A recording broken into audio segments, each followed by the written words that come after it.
রমনা বটমূলে বোমা হামলা মামলায় জঙ্গি সংগঠন হরকাতুল জিহাদ নেতা মাওলানা তাজউদ্দিন ও শাহাদাতুল্লাহ জুয়েলকে মৃত্যুদণ্ডের পরিবর্তে যাবজ্জীবন সাজা দিয়েছে হাইকোর্ট। অন্য ৯ আসামির সাজা কমিয়ে ১০ বছর করে কারাদণ্ড দেওয়া হয়। এছাড়া প্রত্যেক আসামিকে ৫০,০০০ টাকা করে জরিমানা করা হয়েছে।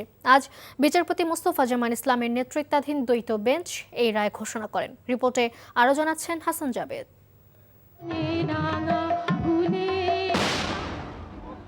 ২০০১ সালে পহেলা বৈশাখে রমনা বটমূলে ছায়ানটের বর্ষবরণ অনুষ্ঠানে নারকীয় বোমা হামলা করে নিষিদ্ধ ঘোষিত জঙ্গি সংগঠন হরকাতুল জিহাদ হুজির নেতাকর্মীরা। হামলায় ১০ জন নিহত এবং আহত হয় শতাধিক।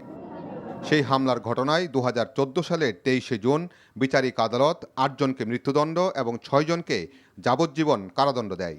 এরপর ডেথ রেফারেন্স ও আসামিদের আপিলের শুনানি শেষে রায় ঘোষণা করে হাইকোর্ট। রায়ে তাজউদ্দিন ও শাহাদাতুল্লাহ জুয়েলকে যাবজ্জীবন এবং বাকি আসামিদের ১০ বছর করে কারাদণ্ড দেয়। আদালতের যে অবজারভেশন, সেই অবজারভেশনে বলেছে যে এই হত্যাকাণ্ডটি মানবতা বিরোধী হত্যাকাণ্ড, মানুষের যে কালচারাল রাইটস, সেই রাইটসের উপরে এটি একটি আঘাত। এই হত্যাকাণ্ডের মধ্য দিয়ে শুধু কয়েকজন মানুষকে হত্যা করেনি, বাংলাদেশের যে ঐতিহ্য, মানবিক এবং মানুষের মানসিক যে চেতনা, যে অগ্রগতি, তাকে হত্যা করার জন্য উদ্যত হয়েছিল।